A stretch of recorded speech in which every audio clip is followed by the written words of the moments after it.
Waalaikumsalam warahmatullahi wabarakatuh. Baik teman-teman sekelas IPS 2, apa kabar semuanya? Alhamdulillah baik. Alhamdulillah baik, mudah-mudahan sehat sampai dengan nanti PAS selesai juga dalam kondisi sehat. Jadi teman-teman dipastikan selama PAS berlangsung teman-teman ikut ujiannya tanpa ada kendala sakit maupun izin keperluan keluarga ya. Baik teman-teman, hari ini bahasan materinya masih di bab 3 ya, terkait dengan bagaimana kondisi Eropa di abad ke-15 sampai dengan ke-18. Pertemuan sebelumnya yang sudah kita bahas yang mana saja? Nah, ayo, masih ingat yang pertemuan yang lalu yang sudah kita bahas yang mana saja? Iya, merkantilisme sudah. Kemudian Renaissance sudah. Ini sudah belum? Sudah. Reformasi gereja sudah. Aufklärung sudah. Berarti yang belum adalah hanya tinggal revolusi industri. Dari 5 bahasan yang ada pada masa abad pencerahan di masa kondisi Eropa abad 15 sampai dengan 18, kemarin 4 sudah dibahas tuntas ya. Masih ada nggak yang belum jelas dari bahasan 4 poin yang sudah dibahas di pertemuan yang lalu? Sudah jelas. Baik, sebelum Ibu masuk ke revolusi industri, Ibu mau bahas sedikit ya gambaran mengenai apa sih merkantilisme, kemudian juga seperti apa Renaissance, kemudian apa sih yang menjadi penyebab terjadinya reformasi gereja, dan seperti apa sih kondisi Aufklärung itu di wilayah Jerman yang memang menjadi pusat terjadinya Aufklärung gitu ya. Dan nanti baru di sesi revolusi industri yang ada di negara Inggris. Baik, saya mau bertanya dulu ya, yang pertama sama Surya terkait dengan merkantilisme. Surya, yang kemarin sudah Ibu jelaskan mengenai merkantilisme, apa bahasan intinya dari pengertian merkantilisme?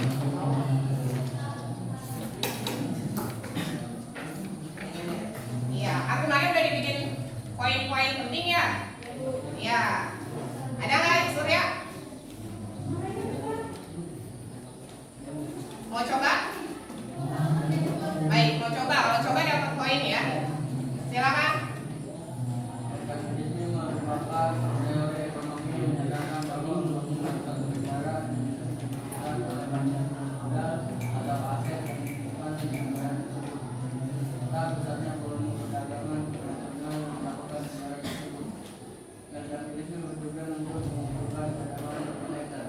Baik, terima kasih Surya.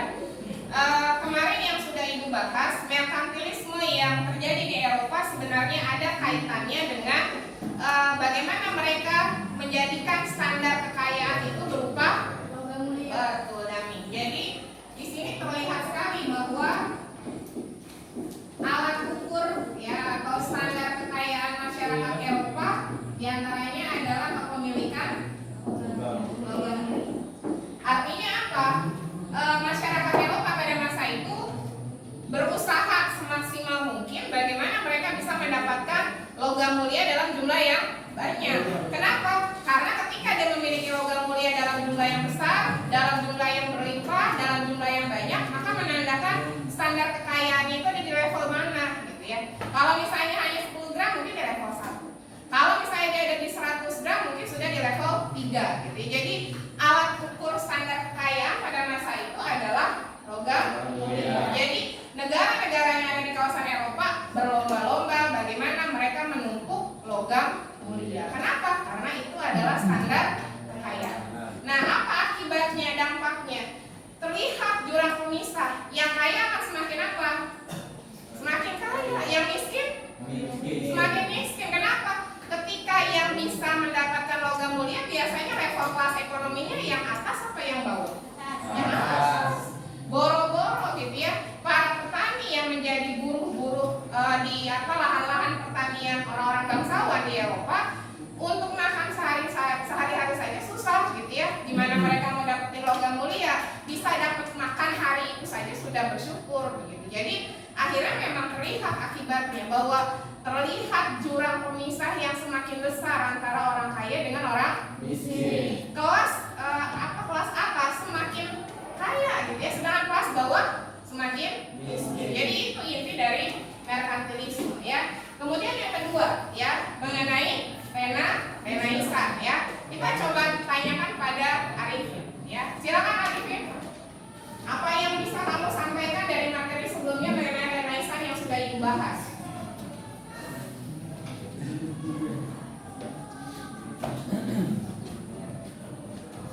Lihat catatannya Christian ya. Masih dikebet-kebet pakai lagi. Ketemu Pin? Renaissance diambil dari dua standar kata ya. Di mana adanya kelahiran kembali ya. Ada Arifin? Arifin masih bingung. Baik, kita coba minta Supendi ya. Supendi, silakan untuk Renaissance itu apa? Yang sudah Ibu kasih kesimpulan di pertemuan sebelumnya. Bukan yang hasil pencarian kalian ya di tugas yang sebelumnya. Baik, saya langsung saja ya. Seharusnya ini sudah menjadi materi yang dipahami ya. Renaissance itu adalah bagaimana adanya keinginan dari bangsa Eropa untuk melahirkan kembali kebudayaan apa? Yunani dan Romawi. Karena kan Renaissance itu berarti itu kelahiran kembali gitu ya. Jadi bangsa Eropa berangan-angan gitu ya, bagaimana nih kalau sampai adanya kelahiran kembali dari kebudayaan Yunani dan Romawi. Kenapa? Ingat, kebudayaan Yunani dan Romawi sebelumnya adalah kebudayaan atau peradaban tertinggi yang ada di kawasan Eropa. Bagaimana tokoh-tokoh pemikir, tokoh-tokoh ahli perang itu lahir dari kebudayaan Yunani dan Romawi. Kemarin kan Ibu udah ngasih contoh, Plato, Socrates gitu ya. Kemudian apa lagi? Aristoteles adalah tokoh-tokoh pemikir yang berasal dari peradaban Yunani ya. Kemudian ada Kaisar Octavianus ya, itu adalah salah satu yang berasal dari peradaban Romawi gitu ya. Jadi awalnya Yunani dan Romawi posisinya adalah peradaban tertinggi di Eropa gitu ya, dan mereka termasuk dalam jajaran peradaban tinggi yang ada di dunia gitu ya. Hampir sebanding dengan peradaban Mesir, peradaban Mesopotamia gitu ya. Tapi sayangnya Eropa terjadi apa sebelum ini? Masih ingat? Abad?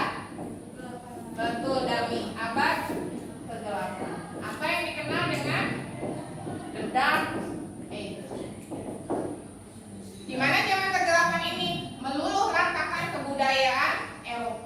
Eropa dalam kondisi sehancur-hancurnya dalam hal peradaban dan ilmu pengetahuan. Jadi ketika masuk abad pencerahan, sudah mulai pencerahan nih Eropa. Maka orang Eropa berpikir bagaimana mengembalikan yang namanya kebudayaan Yunani dan Romawi.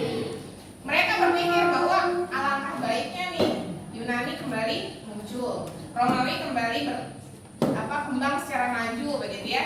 Maka Renaissance adalah keinginan bangsa Eropa untuk melahirkan kembali kebudayaan Yunani dan Romawi. Itulah salah satu masa dari abad pencerahan.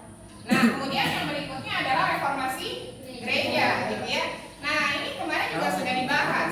Yang menjadi penyebab utama sampai harus direformasi kondisi gereja kenapa, gitu ya? Kita coba tanyakan sama Aidil, ya.